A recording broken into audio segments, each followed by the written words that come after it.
A creepy phone booth just appeared in front of my house. Out of curiosity, I walked in, but the door locked by itself. When I tried to open the door to leave, it wouldn't budge no matter how much I pushed or pulled. I tried every direction, but it was completely stuck. Just as I was starting to lose hope, a young couple walked by. I hurriedly asked for help. They saw I was trapped inside and tried to pull the door, but no matter how hard they tried, it still wouldn't. As time went by, the crowd of onlookers grew larger and larger, and everyone was watching. No one helped. The couple pulled hard for a long time and saw that there was really no choice but to leave. Then a group of rowdy kids ran over, laughing and mocking me like I was an animal in a zoo, locked up for people to stare at. As the crowd grew, a muscular man stepped forward, claiming he could open the door in 10 seconds. Hearing this, I felt hopeful and laughed with relief. The muscular man waved his hand and grabbed the doorknob, then pulled as hard as he could. The door still wouldn't budge. But he still wouldn't give up and kept pulling with all his strength.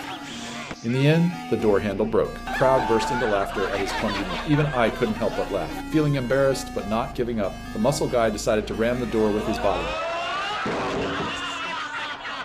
I could feel the pain through the glass, but he insisted it was nothing and was ready to try again. The noise from the crowd was bothering him, so he signaled for silence. This time he looked confident and everyone was looking forward to it. But the next moment,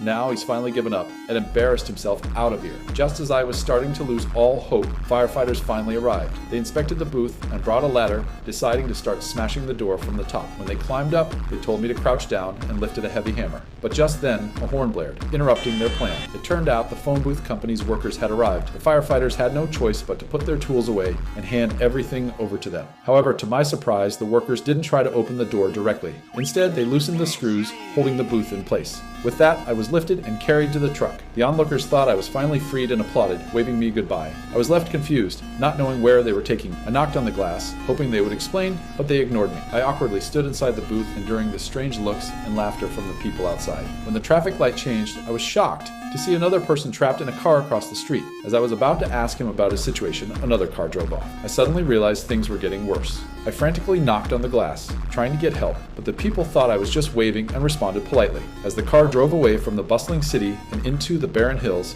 I had a complete breakdown. The truck entered a dark tunnel, and at the end of it, there seemed to be a workshop. Fear gripped my heart.